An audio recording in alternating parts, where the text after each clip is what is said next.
And welcome, Rugby Rant fans. It's your favorite time of the week. It's Rugby Rant time. I'm the big guy, Scott Ferrara.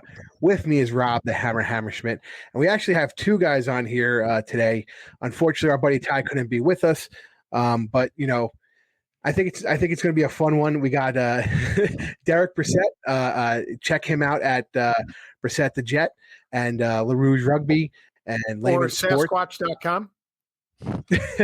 Yeah, I mean, hey, like I said before we started recording, guys, barbershops still aren't open here, so I mean, there's not a whole lot I can do. And Mikey's jealous, so he's trying to get the same look working. Yeah, I was called a better-looking Jon Snow 2 weeks ago when I was playing rugby, so I'm gonna keep this going. Is that supposed to be a chirp or a compliment? I think it was a compliment. I'll take it. Yeah. Did you get back with the I heard better chirps from a dead bird? I did not. Yeah. For those of you who may recognize Mike, welcome back, Mike, the Grand Poobah Perazinni of the Rooster Boosters, one of my buddies, and we're here to debate some rugby, fellas. You know, and what we're going to do this week, I think, is a good topic. It was chosen by the fans. We're going over the 2021 MLR awards. So for those fans that don't know, it's Player of the Year, Forward of the Year, Back of the Year, Coach of the Year, and then they also do the first 15 and the second 15 teams of the year. They only did them in 2019 in the shortened 2020 season. They did not go ahead with the awards because of the truncated season. I mean, it was only 5 matches. How are we going to choose? Although if I had to pick, I'd say Player of the Year for 2020 was Nate Brakely. Call me a Rooney Homer. But before we get into that, before we get into that, I just want to talk about our buddies at shopmlr.com. And you can see by Rob's awesome Utah swag he's wearing, by my Gil Groney's hat. We go to shopmlr.com often. ShopMLR has the best merch available for all the MLR teams. It's quick, it's easy. New things come available. Every month they're changing up their stuff. I think they just ran out of the Memorial Day military appreciation swag. They had the mental health awareness shirts that came out last month. And looking into going into the playoff push, they're going to have some playoff jerseys, I think, and playoff shirts I've seen coming out. So shopmlr.com, powered by the Rugby Shop. Go check them out for all your MLR needs. And the way it works is everybody's going to get 2 minutes to talk about the topic at hand that we just spoke about. And if you go over that 2 minutes, Rob, you get the cheese, baby. Rob has seen this card often on the pitch and on the rant. Hey, listen. I got a bone to pick with you. I was doing a little research today, and quite frankly, I was a little upset at the big guy earlier. My wife had to talk me down off the ledge. You always talk about NOLA being this highly penalized team, and I'm looking at the stats today. I'm going, you know what? That's just not freaking true. They have the third least penalties of all teams in the MLR right now. Count the cards. Well, they're not the most carded team for sure. Cards are one penalty, technically. That's right. Thank Count you, the Derek. I think there were a bigger penalty, but it's one. Yeah, but they had a span of 3 or 4 games where they were averaging 3 cards a match. I mean, come on. That's fictitious. The ill discipline. Anyway, Rob's just mad because I caught him last week, and him and Ty were in cahoots, and he won the rant last week for no apparent reason. Other than the fact that you brought up the topic of developmental teams and academy teams. This is just a little between Mike and Derek. Rob will take something, go off topic, and for whatever reason, because Ty likes it, and even though it's not on topic, he will give the win to Rob. So thank God Ty's not here today, and you have an actual official. I've learned how to play the official, just as Scott has been doing for the last year. I got coached up by our buddy Mike Lash, MLR official. He gave me some tidbits and some tricks. So we're gonna get started. So again, like we said, the topic is the 2021 MLR awards. Who we think will be named Player of the Year, Forward of the Year, Back of the Year, and Coach of the Year. Derek, your 2 minutes starts now. Oh, 2 minutes to get through all that. All right, let's go. Okay, so Forward of the Year, I'm going to be very on brand and say Lucas Rumball. If anybody's listening to my podcast, that is not a surprise to anybody. So Rumball, basically, he's near the top of the league in almost every stat category that matters for open side flanker. Tackles, carries, ruck arrivals. His work rate is off the charts insane. Of course, the one that really sets him apart from the rest of the league is the breakdown steals total. He has 22 steals on the year. If you combine the guy in second and third, they still can't catch him. There's teams in Major League Rugby that don't have 22 breakdown steals this year. So for that's why I kind of go with Lucas Rumball as the best forward, despite the fact that I know the counter argument to it is that he's on a team that's last in their division. But for the back, I'm going to go with Mikey Teo. I think Teo has kind of been the straw that stirs the drink in Utah, and obviously, incredibly dynamic with his counter attacking from the fullback position. Excellent, in-game tactical kicking as well. He, is among the league leaders in meters gained, and he's one of those players that's just super exciting to watch too. Like when Mikey Teo gets the ball, you're on the edge of your seat because something awesome is about to happen, and it usually does. And we saw a couple of those plays last week against Rooney as well. So if I were to go player of the year, obviously you kind of, in my mind, you take that from the forward of the year, the back of the year, and then you kind of put them head to head. So I think obviously they're both great. I will say I think I got to give the edge to maybe Teo, just because his team looks a lot more likely to make the playoffs, and he's going to be a major reason why they do it. Especially if you look at the standings, bonus points are a major reason why Utah's, in the favorable position that they are, and bonus points come from offense, and Teo's the leader of that offense. Coach of the year, I think I'm going to give to Scott Lawrence, and ultimately that is because Rugby ATL is really good, and I'm out of time. So Rugby ATL is really good. Scott Lawrence, Coach of the year. There you go. I like it. Right on the dot, like literally on the money. Gotta love it. Hairy but disciplined. Yeah, exactly. I got the cheese the last time I was on here, man. I learning from the mistakes. More disciplined than Nola, as we know. But yeah, you're talking about my dog, I assume, which is true. Yeah, of course. For those of you that don't know, Rob's dog is named Nola. After the team named the team after Rob's dog. People don't know that. That's right. Falcons. Yeah. The Falcons. Falcon came up, saw the dog, went, "That's an awesome name." But yeah, to go to Derek's picks, I think they're solid picks. Watching Rumball in person, he's poaching a lot. He's doing the little things, and you're right. His work rate is insane, and it's quite reminiscent of what Nate Brakeley was doing last year in 2020 in the first 5 matches. And Rumball has had the opportunity to do it throughout the year, so I could definitely see that. And Mikey Teo, let's be honest, for whatever reason, this is a thing. Somebody, for whatever reason, called Mikey Teo fat online about, I don't know, 7 weeks ago. And I know players really don't look at social media, but the next match, Mikey Teo scored a hat trick. Yeah. And has been going off ever since. So whether it's just in the zeitgeist of, man, somebody was talking trash to me and I haven't seen it, but I'm talking trash and I have to up my game, or whether it's just, Utah starting to gel at the right time and opening things up for guys like Teo when you have people like Mika Cruz and Cruze and all that. So I think, right now, if I had to guess, I'd say Mike and Rob might have chosen Mikey Teo as well. It might be a clean sweep of the back of the year award. But yeah, those are all great. And you're right. Scott Lawrence had a great ATL team. The last 3 matches, or let's go back. Well, now we're talking 5 matches, 3 matches win in a row. Tough loss to Rooney, winning again this week, staying atop of the table. Rooney does have a game in hand on them, but we're going to see how that I believe Atlanta has one of the easier schedules now going into the playoff push. So we're going to see where they're going to be at the end of the year. Those are great. Loved it, Derek. Mikey, your 2 minutes starts now, buddy. All right. So our same thing. I had, picked my MVP from my back and my forward. And so I picked my forward, which is Butch. So for those that don't know, Dylan Fawcett, I'll be a homer, was my MVP and my forward. And I think it's because, he's definitely the most valuable player on the team. Definitely a driving force, a solid scrummager, incredibly versatile. You've seen, how he does that in the little chip and chase that he can do, which is just phenomenal. An incredible leader, and is one of the leading scorers in, all of the MLR, So he's definitely up there in, best players. Backs, I also picked Mikey Teo. anchor of that back line at Utah, an incredibly dynamic player. If you looked at that game against Rooney this past week, he came in and he was a real difference maker in, running the ball, running it down Rooney's throat. And he's got that connection with Mika Cruz that, who knows if, Mika Cruz has the incredible year that he has without Mikey Teo.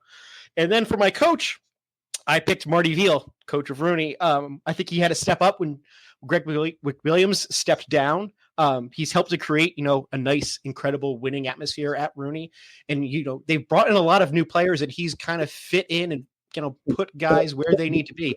Look at, you got 4 guys that were picked for the USA team.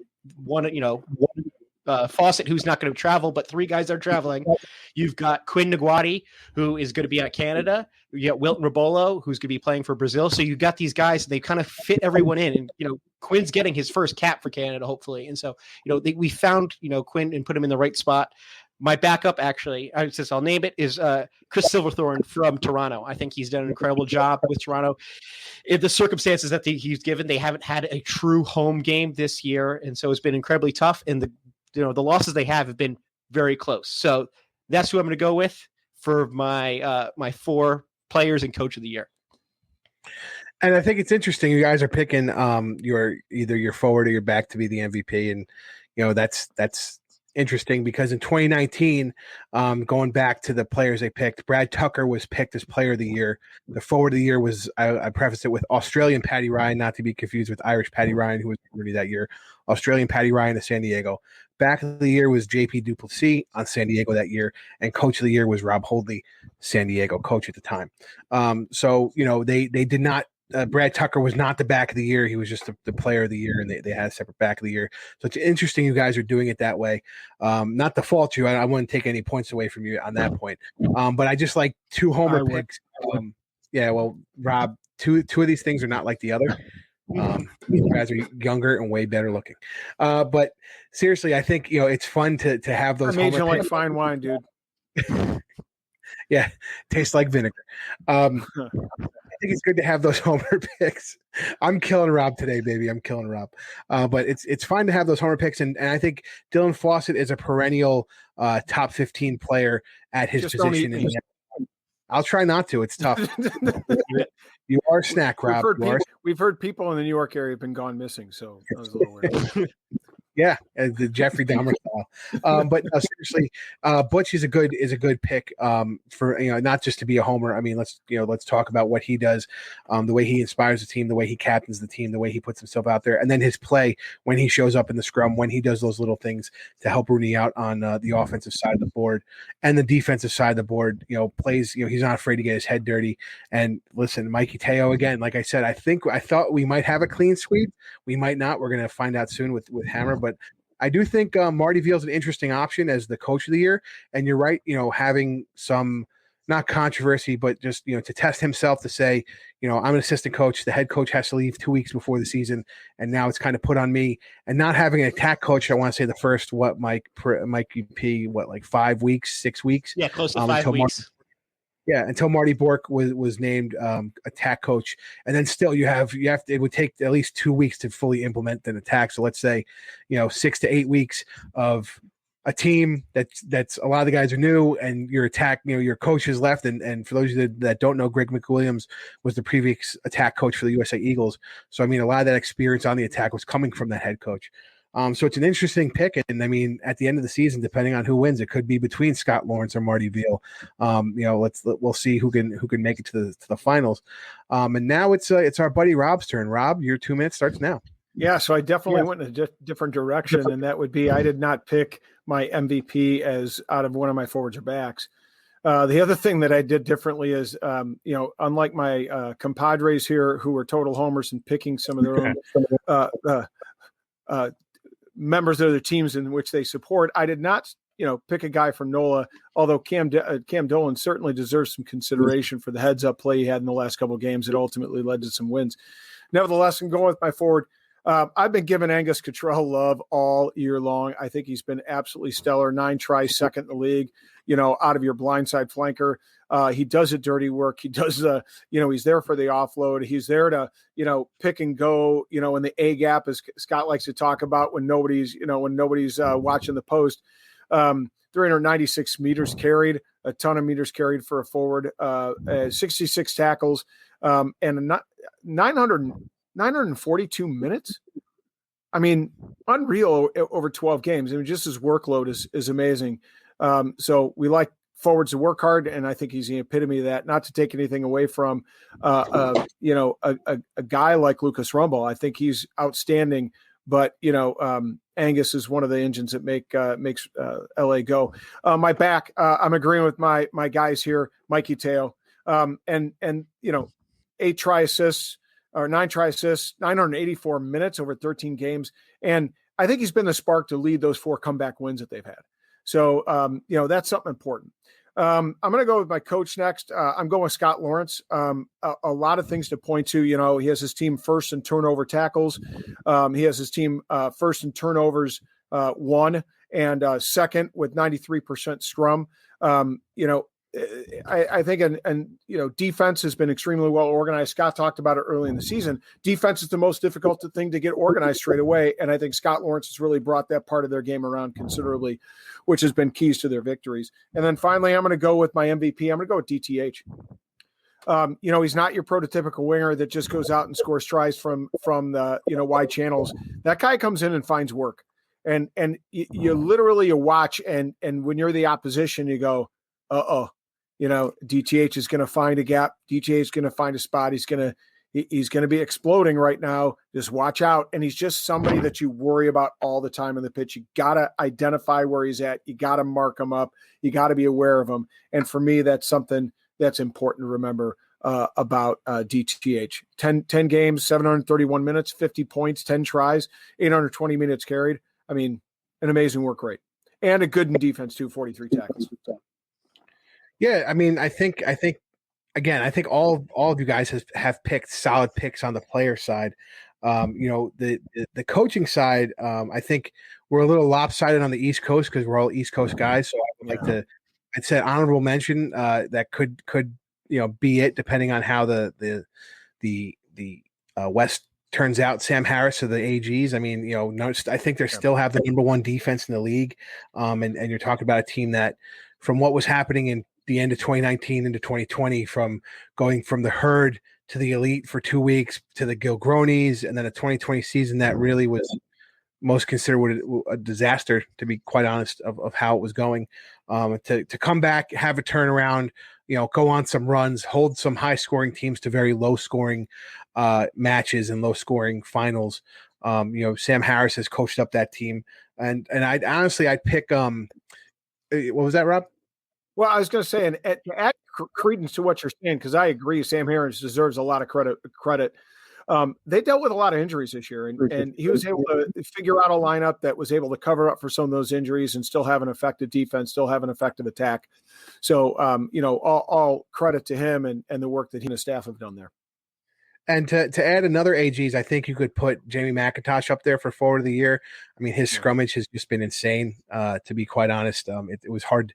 Every time I've spoken to somebody who's gone up against him this year, and you guys know I love my props, so I find him online and I talk to him like crazy. And I ask him who's the hardest guy they're scrummaging against right now. And like 95% of the people will say when they play Gilgronis, if McIntosh is in the game, it was Jamie McIntosh.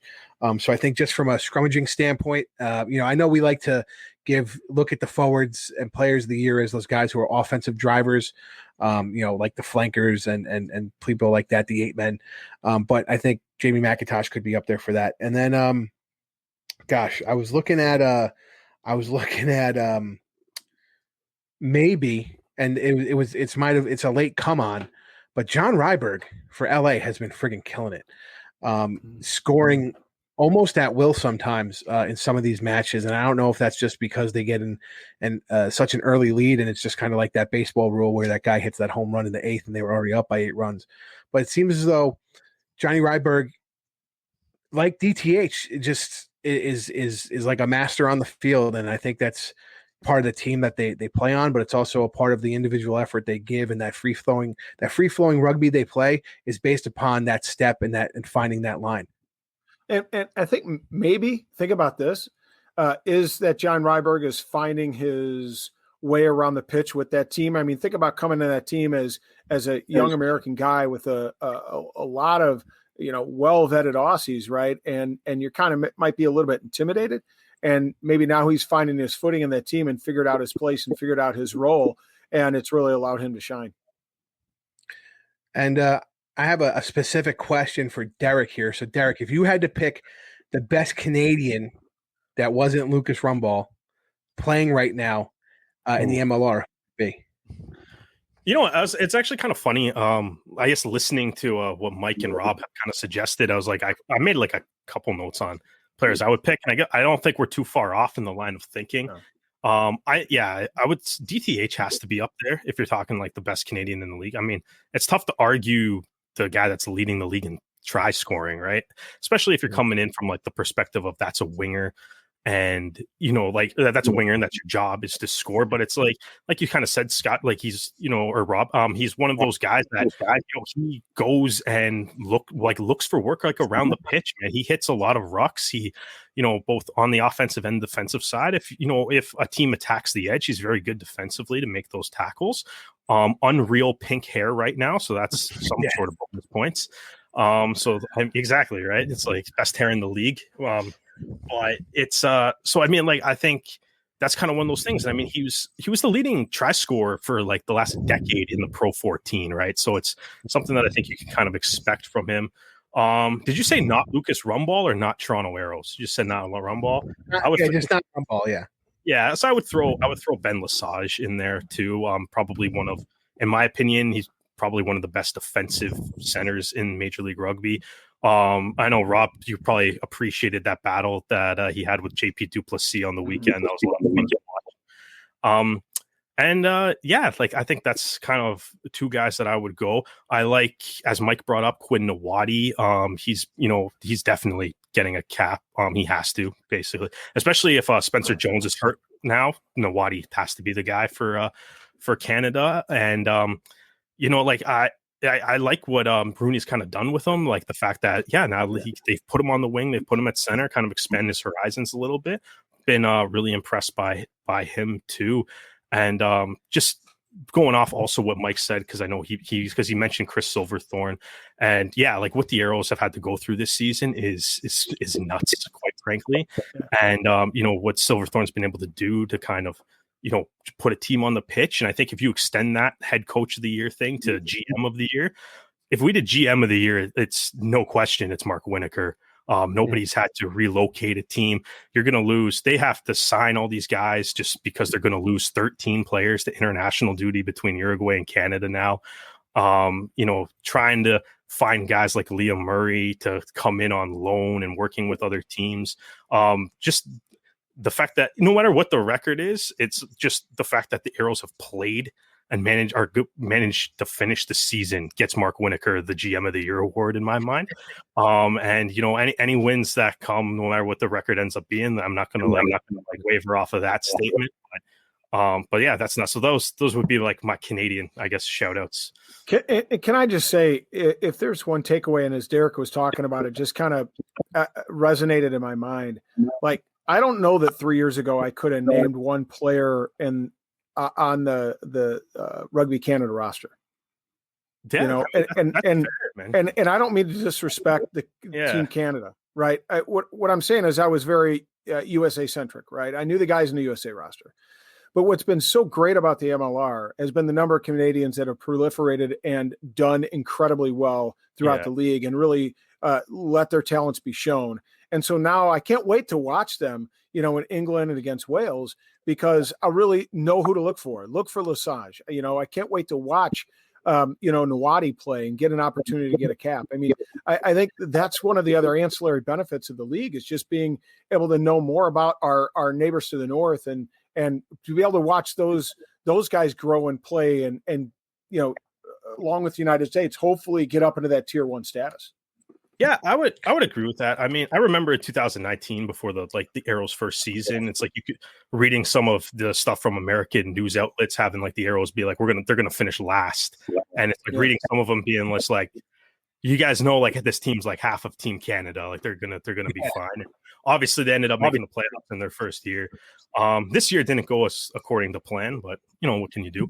But I do agree with your point in general too, because even like having the Uruguayan players on the Arrows, getting to meet like Leandro Livas, Gaston Mires, Manuel Diana, and having like a pint with them or whatever after the game, realize how great of guys they are. It's like, yeah, when it came to like the World Cup and other international matches, I'm totally like, when Uruguay plays, I'm now like, oh, I need to watch the game because Uruguay is playing and stuff. So I agree with the sense of like, it does open up the horizons a little bit, because now, even if you have like a player on your team that you really like, and it's like they're going to go play internationally, whether that's for Canada, the USA, Uruguay, Argentina, Namibia, Germany, whichever country's in the league, it's like you want to tune in to watch your guys now too. So that is a benefit. I would agree with that. Yeah, and I think a guy like Quinn Nawadi, what people don't realize is he's almost running that Rooney defense, believe it or not, coming in as a guy, first year playing in Rooney, hasn't played Union in a long time, being on the Wolfpack, to come in and start to call the defense on the wing. And me and Mike have witnessed it firsthand, his great tackling ability. And he's not afraid to go in. And DTH, I have to say, when Rooney played LA, I only saw DTH make one mistake at the end on a kick where he came up a little too far and the kick ended up icing the game. Other than that, he played an almost perfect game on the wing for LA against Rooney. And that's something you don't see quite often. Sometimes you see wingers drift. Sometimes you see him make the wrong call, and he made every right call except for that one time, on the 79th minute, he didn't drift from his position. And it was a sight to see. A couple other players I want to talk about real quick. And you guys, when I'm done, you can either tell me I'm wrong or things like that. Carl Denissen, Carlo, he sneaky good. With all the injuries San Diego has had, for him to step up and play that 9, and honestly, almost unflappable. And we're seeing San Diego come in and they had a tough match against LA, but playing other competition, and when they're fully healthy, they're giving people fits. And I think Carl Denissen playing through the good one, Scott. The through line of Carl Denissen playing through all those matches, being a young 9 for a San Diego team that everybody thought is going to be loaded and is going to do amazing things, and to fight through those injuries and still have his head high, I think is a player we need to watch and talk about. Yeah, and I'd like to add to that. I think that's a really interesting call, Scott, because to be honest with you, you watch Colorado when they were still in the league, and Carlo had to sit behind Sean Davies, right? I mean, that's a difficult spot to be in, but he's really got an opportunity to shine right now, and I'm just thrilled for the kid, because he is a great kid. He's a unique talent. And another guy I wanted to talk about, Sal Malolo, hooker for Utah. Interesting. Another guy who like Butch, he puts in his effort. He scores a lot, quite a lot. And his work on the lineouts has helped Utah win games and keep their second place status there. I mean, I think he was almost perfect in this match against Rooney, believe it or not, with his throws. So the lineout was like 98% or something ridiculous. But I also think, again, talking about Utah, Michael Baska's been playing lights out. There's like so many guys I could mention that, like, in the last 3 or 4 matches of the season, if they get hot, they can be a name. I don't think anybody that we mentioned, even Mikey Teo, if Mikey Teo cools off, maybe he's really not that back of the year. So I think it's kind of a wide open competition right now. What do you guys think? Oh yeah, I think the last 3 weeks a lot can happen. The last 3-4 weeks, what do we have? But yeah, a lot can happen for sure, right? And obviously you're gonna have the internationals too, right? So a lot of those guys like Teo, Rumball, like all the Eagles, all the Team Canada guys, like they're all gone. So every team is gonna have to be looking for somebody to step up and take their place, right? So some of these tight playoff races, it's like the guys that are going to get the teams there are probably, guys that maybe are coming off the bench or maybe not even playing right now, because they're going to have to step up at the most important time of the season too. Yes, probably be guys that either, they didn't get picked for their respective countries, or they're left behind and they're going to play their hearts out because they're saying, I got to show why I should be picked in the future. And so hopefully you see, a lot of, good effort from guys that, hopefully they are the future. Maybe they're not making the, a tour next year, but maybe in 2 years or something like that, that really they're trying to prove to themselves and to, whoever is the coach that, I deserve to be on a national team. I deserve, to have that spot. Let me show you how it's done and how I do it. So hopefully we see some guys that, maybe not necessarily in the running, but, close, get their spot to shine. Well, I definitely think that I agree. The fact that internationals call-ups will be happening soon in these final couple of weeks is definitely going to open up the doors with respect to some of these awards.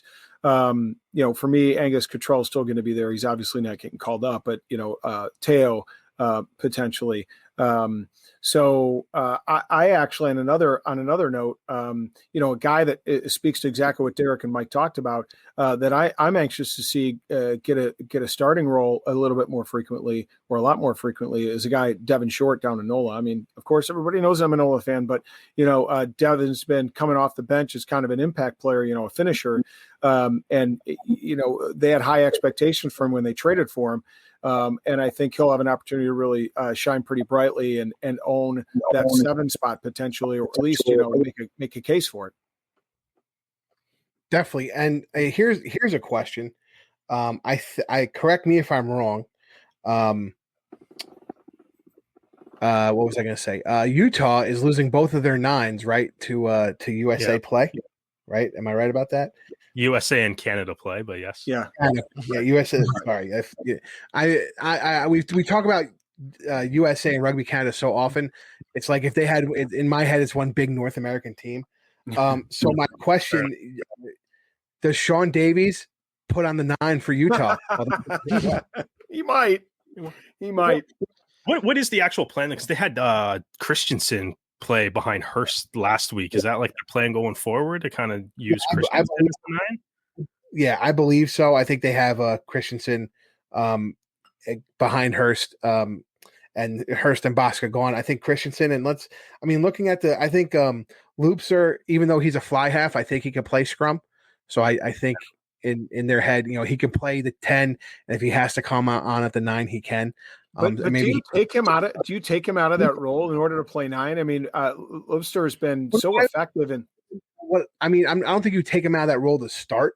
I think in case of emergency, break glass and you throw him in at 9. You know what I mean? Okay, fair point.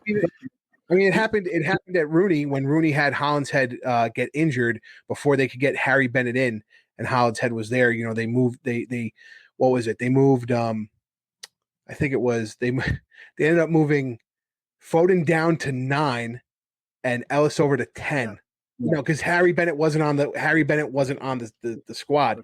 So I mean, but that was another point of break glass in case of emergency. I don't think it was planned, just so happened. And then I'm pretty sure Mike Lash made sure that Ben Foden knew how to put in the ball, play the 9 position. Yeah. Ben Foden goes, I've done this before, mate. So I think it's I think it's just one of those break glass in case of emergency type deals. But it's interesting. You never know. They could put Sean Davies on the coach player line, make him a per diem player in that role. It would be interesting. Old school hockey, like a slap shot, but it's fun. I love to think about it. That was actually something I got to give a shout out to Doug Coyle, DJ Coyle Rugby. Doug Coyle me and him were talking about it at the Rooney Utah match. It was interesting. Anyway, I really have to think hard about who's going to win this one. It's kind of going to be tough. Rob, I think, has won the last 2. Correct me if I'm wrong, Rob. Even the last one was kind of iffy, is what it is. So before let me take some time to think about it before we come and give you guys the answer of who won this rant. We're going to take a short break and listen to a word from our sponsors.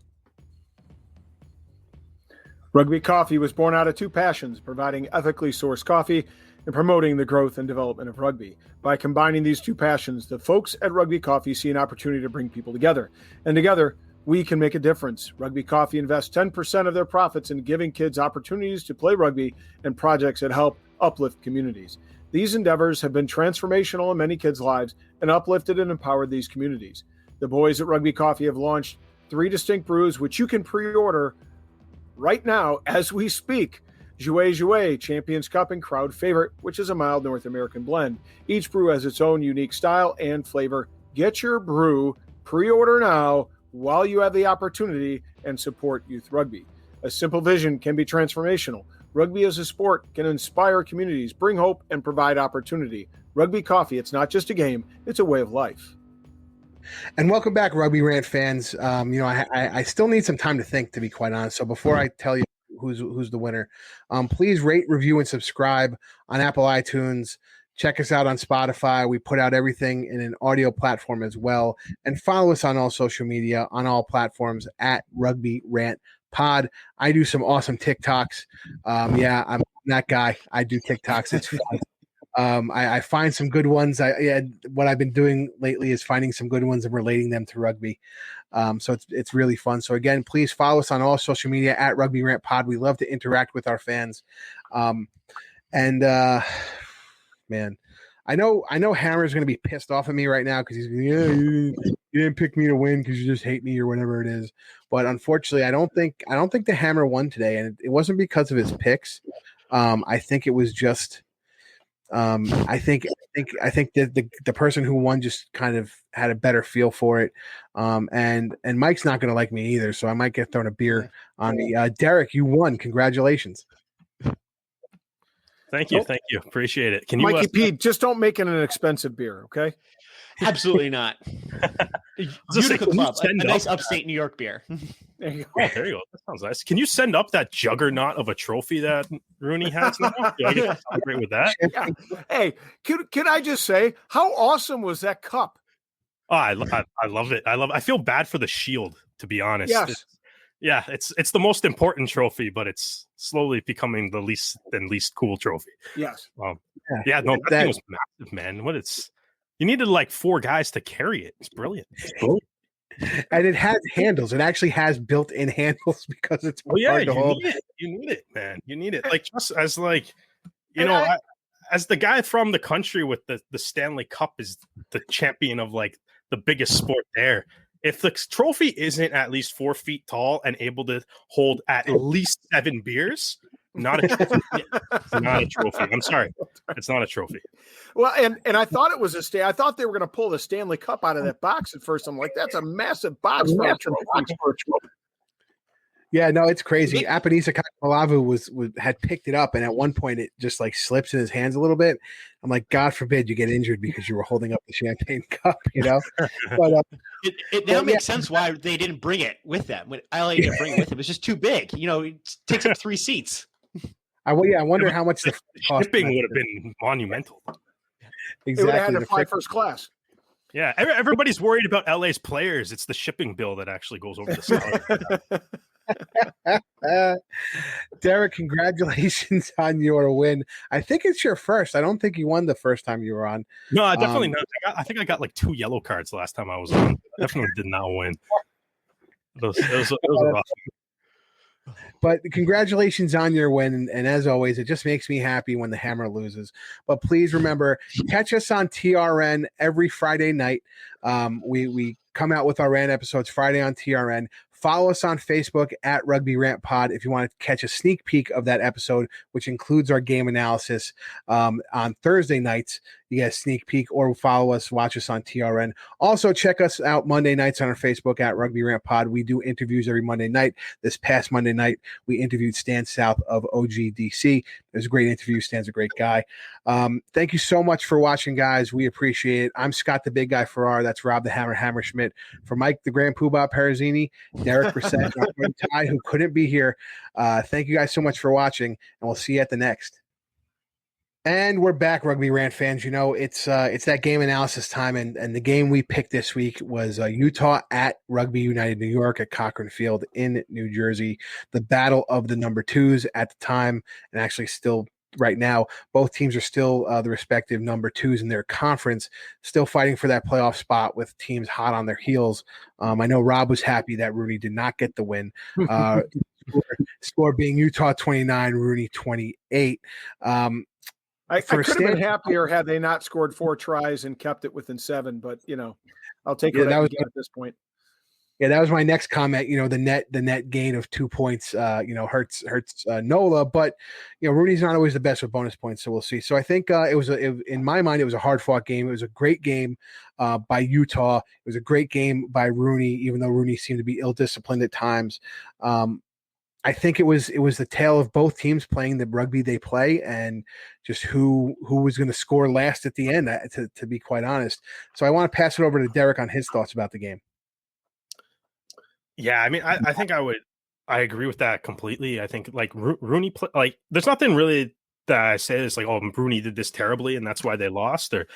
But I think one of the biggest things in this game to me, you mentioned the ill discipline of Rooney at times, and the vast majority of their penalties were just at the scrum though, and there was a lot of. Utah's scrum I thought was outstanding, constantly kind of putting pressure on Rooney and drawing all those penalties, which I think did allow Utah to kind of flip the pitch a little bit, control the territory throughout the match, as well as kind of maintain a lot of the possession, but ensure that the game was being played more so in Rooney's end. And I think, even Utah, you kind of used the scrum. Rooney had that, in my opinion, the pretty great goal line stand kind of toward the end of the game, before the Utah scored their final try. And I guess what kind of turned it there is after they got the knock on and the turnovers at the scrum, Utah puts in a lot of pressure at the scrum, kind of starts to turn it a little bit. Sumption has to take it out. Not really sure if that's exactly what Rooney wants to do in that situation, but you have the 8-man have to carry it out. And then Foden's clearance kick is pretty good, but probably not as great as you would like. And then they score on the maul off the next line out. But it's the scrum that kind of put the pressure on, that kind of maybe forced Rooney into running a play that they didn't necessarily want to run. And I think ultimately, like you said, Scott, was like both these teams played quite well. I think the scrum is the difference, and I think it kind of showed on that last play to even kind of give them a chance to win after a good defensive stand by Rooney. And you talk about the scrum, and the first 2 scrums Utah had were actually penalties to Rooney because their engagement started too quick off the call. I also know something with Scott's green cadence is he like has a little hiccup on the last call for whatever reason. I think it takes teams time to get used to that if they don't have Scott Green constantly. I know Rooney in Utah, I think I forgot who was telling us. I think it was Stan South in our interview on Monday was saying, he appreciates how you're always getting different referees and different referee ARs and things like that, and the team's a little bit different every time. You're not always getting the same referee, so you can work on things and change things. And if you're not used to Scott Green, that's probably why that caused that hiccup. But once they got that timing down, they did put a ton of pressure on the scrum. From what I saw, I was in the stand, so you don't get to see every angle and things like that. I did see Paul Mullen pulling down the scrum a bunch of times. Wasn't of course, it's never on the side of the referee. So if Scott Green doesn't see it, how is he going to call it? And I'm in the stands, but I don't think that would have that would be the make or break of the match. But I do think for Paul Mullen, he played a very undisciplined match. He essentially, I mean, there's no law against it, but people are calling it a kind of a play that they didn't want to see, where he just took his head and rammed it into Dylan Fawcett's ribs to clear him out.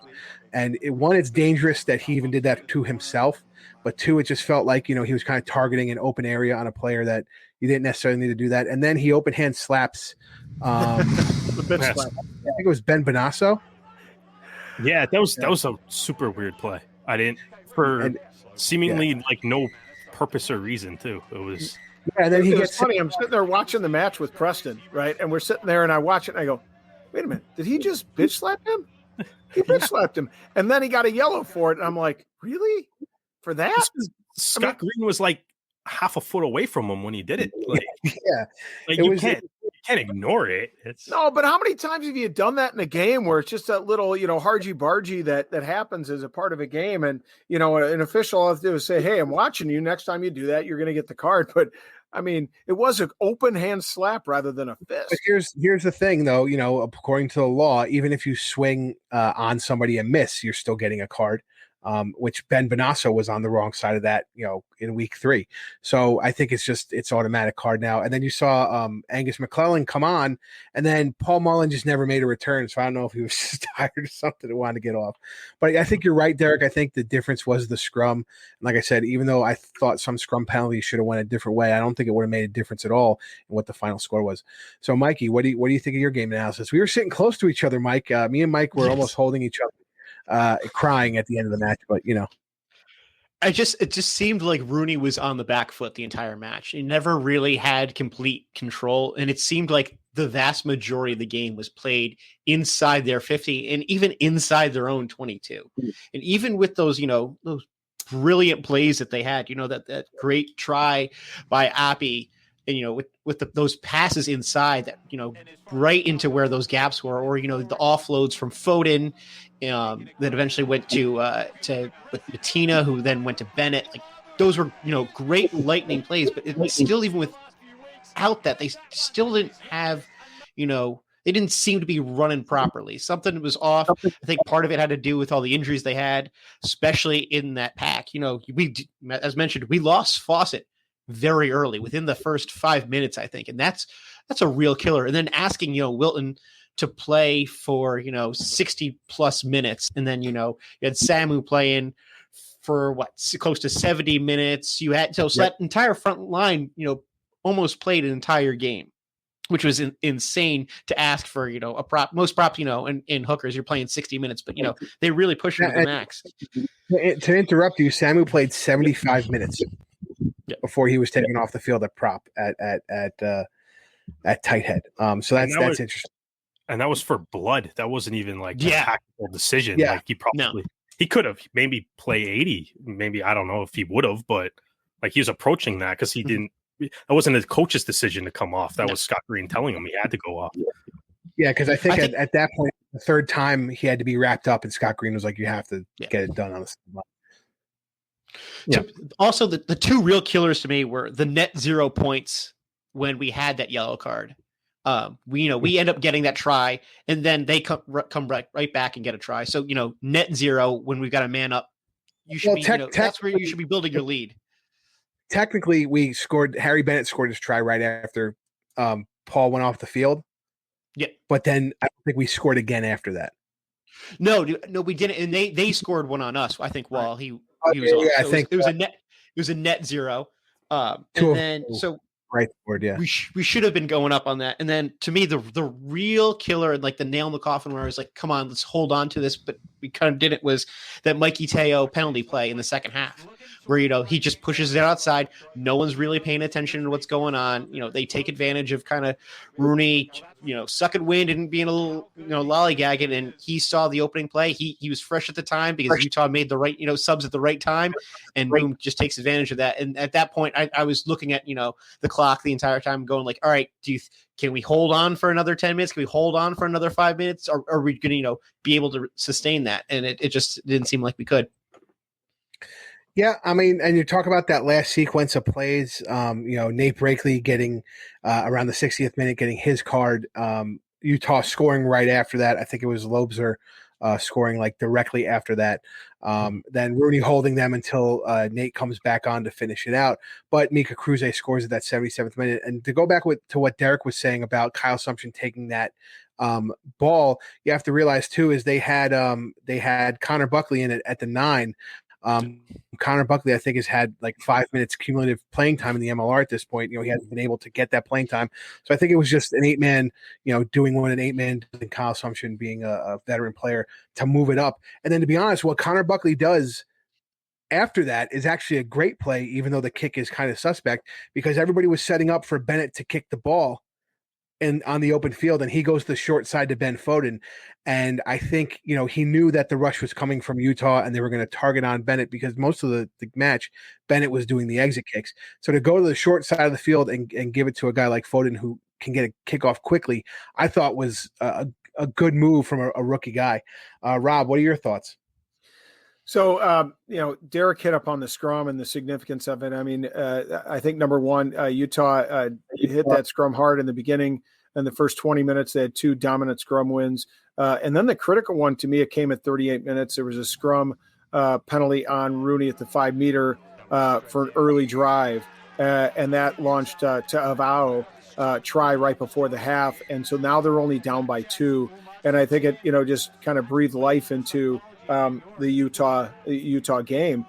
They never led until the very end of the game, right? And that's been pretty consistent over the last couple of games for them, right? They don't lead, and they just don't give up, and they stay tenacious, and they stay tough, and they attack, and they really put you on your heels, and they take advantage of some of those situations. One of the things, I mean, for me, I think the key was personnel in this game. It really was. And you guys talked about some specific situations too, the Dylan Fawcett injury, some of the other players, playing 75 minutes, which is unheard of in this day and age. It really is.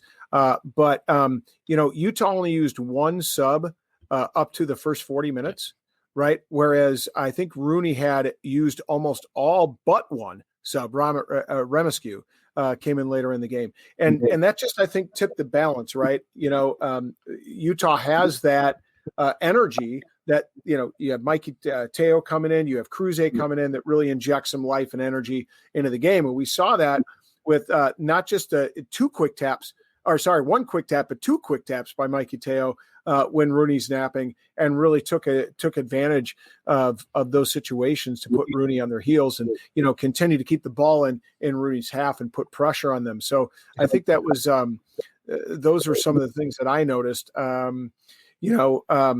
Rooney's only 2 points behind though in the conference, in spite of the loss. And I think for Rooney fans, you got to come away at least feeling a little bit stronger about your position in the conference as a result. And I want to shout out Ali Khalifi. I think this is the 3rd try he scored in 3 games. Yeah. So he's really putting it down for us big men. I think it was a tough one, and Rooney had a chance to make it almost a 2-score game. Harry Bennett, I don't know how much time was left. I want to say maybe 10 minutes, had a penalty. Missed penalty at 67-20. Yeah, but got to be honest, Rob. If you remember where that was located on the field, to the right.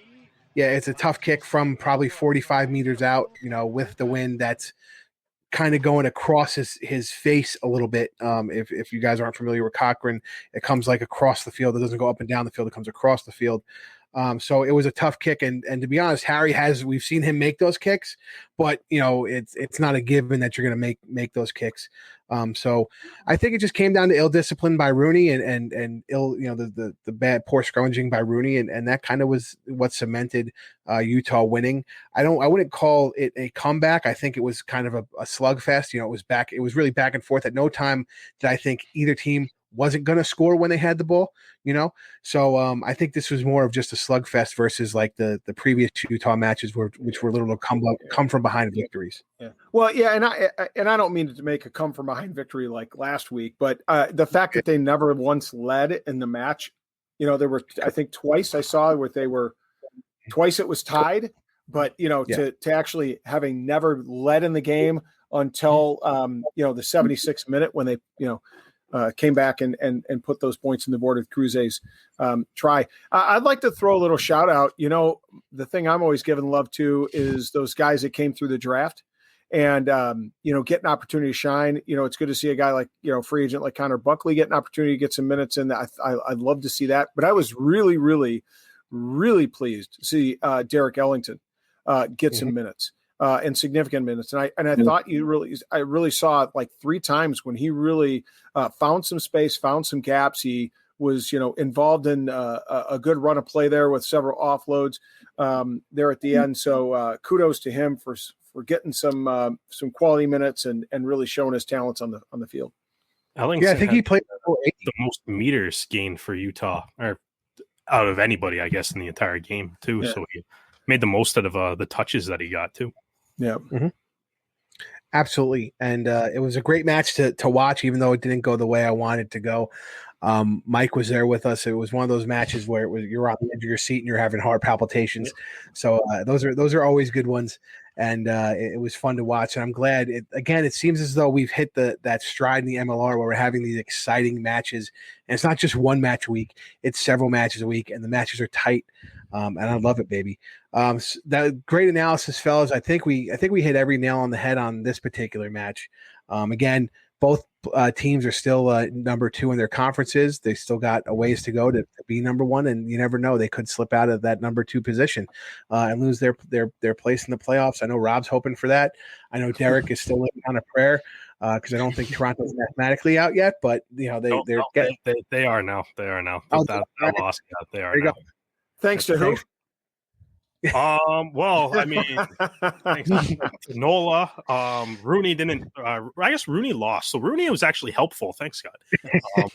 Rooney was actually helpful. Atlanta won, so it's it was all combination, I guess. I blame every team in the Eastern Conference. You can't blame Rooney. You beat us the first time, and then we helped you out by losing this week. And you know what? That's fair. That's fair. Everybody except Rooney. I blame everyone. Rooney's cool. Rooney can. I love it.